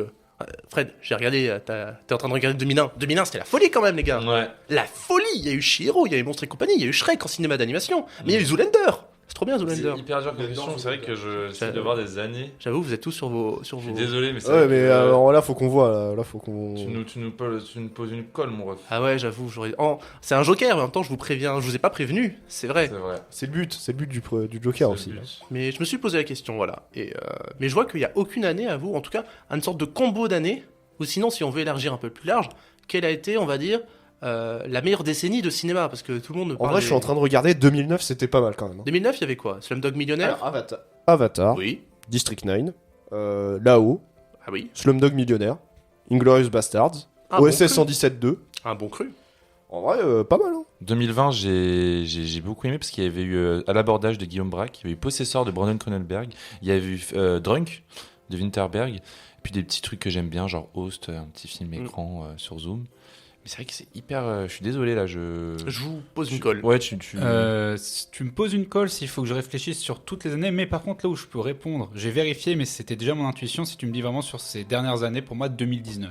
Ah oui, j'allais bah, dire, ouais, j'en sur les tombé dernières dessus, années. je viens ouais. de tomber dessus 2019, 2019. c'est quand même. Bon, déjà, on l'aime ou on l'aime pas, mais il y a eu Joker. On l'aime ou on l'aime pas. Il y a eu Voilà. Parasite. Il y a eu Parasite Parasite. qui est resté en salle pendant plus de. Il a fait presque un La an. moitié de l'année, hein. Oui, mais je pense qu'il est resté en salle même pendant presque un an après. Ah oui, hein. c'était une Il y a eu énorme Les année. Misérables. Il y a eu Les Misérables. Misérables. Pareil, Midsommar. Pareil, Midsommar. pareil, tu... Et Once Upon a Time in Hollywood. Ouais, mais pareil, tu aimes ou tu aimes pas, il y a eu Avengers Endgame, tu vois, enfin... C'était une grosse année pour le cinéma. Il Il y y a a eu eu le chant Vie du loup. cachée de Terrence Malick. Le chant du loup aussi, côté Oui, film français, ça, qui avait été un. C'était mon film préféré de l'année, Le Chant du Loup, je me souviens. Non, c'est vrai, je suis d'accord. Et même côté série, il y a eu Tchernobyl. Il y a eu Irishman aussi. Oui. Mine de rien, c'était une année exceptionnelle. Il y a eu Ouais. 90s, Fred.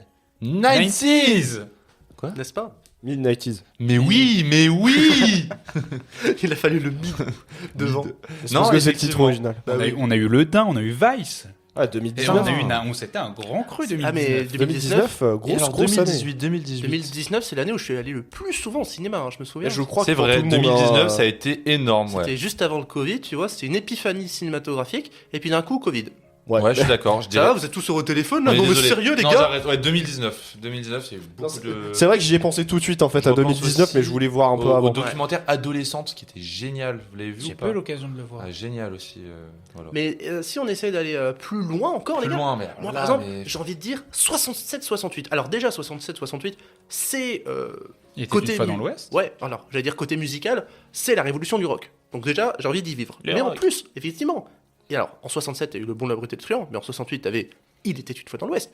Il y a eu à cette période-là La Planète des Singes. Il y a eu 2001. Waouh! Ouais, Waouh! c'est trop bien. Non, mais genre, il y a eu Rosemary's Baby, par exemple. C'est ce genre d'année-là où il y a tellement de films qui sont devenus cultes et intemporels quand même Mhm. que, voilà, Et là, 67-68. là, plus personnellement, on va plus aller sur des années où on était. Bah, on était grandis, vivants, quoi. Ouais, voilà. Bien sûr. C'est vrai que moi, je pense C'est beaucoup à plus 2008. Parce que bon, 2008, qu'est-ce qu'il y a comme The film Dark Knight. Voilà, c'est mon film préféré. Mhm. 2000, il y a Gladiator. Ça, tu 2000. dis. 2002. 2002, Spider-Man. Voilà. 2000, il y avait quand même Gladiator et Le Sixième Sens. Sixième sens, c'est en France 2000. Après, c'est C'est vrai 99. que... 2008, t'avais Benjamin Button. Oui. Et 2000, c'est incassable. Il y a eu quoi en 2000? Ah, il y a eu Gran Torino qui était incroyable. Et Kung Fu Oui. Panda. Il y a eu 35 Roms de Claire Denis. Non, mais enfin, je veux dire, de toute façon... on Il y a eu pourra- Twilight. Mais oui. Oh putain, oui, il y a eu toi. Twilight, putain, il faut en parler, les gars. Non, mais c'est vrai que là, c'est très personnel comme question. Et puis, effectivement, je vous sors des films que j'aime beaucoup. Et genre, Non, mais c'est À ça en fait. à partir de ça, je vous dis une seule année. Mais rétrospectivement, voilà, il y a eu des années qui sont quand même vachement plus up Mhm. que d'autres. Et je trouve pas que 2023, en fait, je pense qu'à long terme, Babylone va rester un peu dans les mémoires.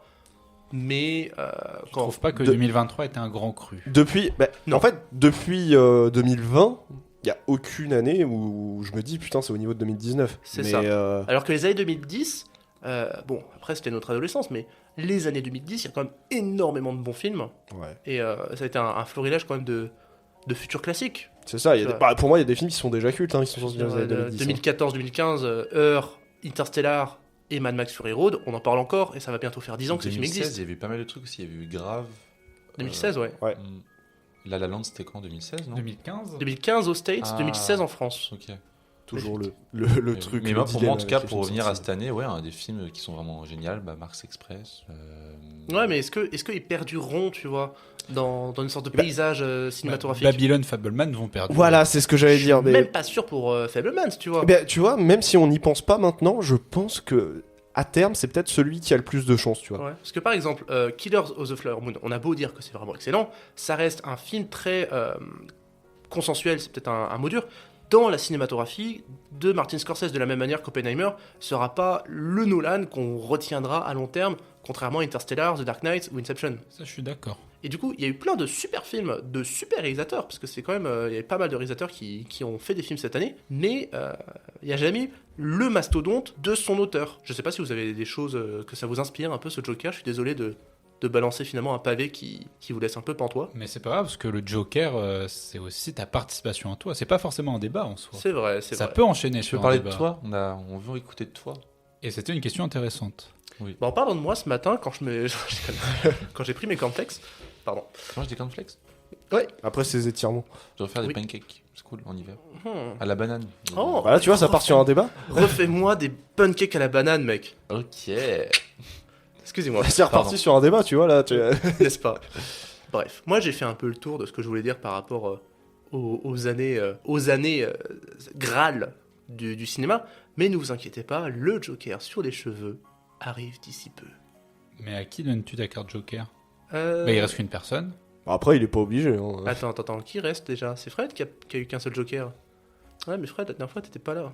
En vrai, punissez-moi à prendre quelqu'un d'autre. Non, tu auras le joker. Ah, Ça te forcera à être présent. Le premier Joker de l'année. c'est moi le premier joker. C'est peut-être. C'est un signe. C'est un signe. C'est un signe, mec. C'est un signe, mec. T'as déjà des idées? C'est un signe, mec. Ouais, t'inquiète, j'ai des idées. Moi, il faut que je fasse ma liste de tous les jokers parce que j'en ai. T'en as plein que t'oublies, ouais. Ouais. Vas-y, cite-en quelques-uns vite comme ça, mais genre très vite, le temps que j'entende pas, genre vas-y, vite. Bah non. Non. Le but, c'est que ça te surprenne. Je suis curieux. Bah ouais, non, tu verras le jour où ça tombera. Bah les cheveux, du coup.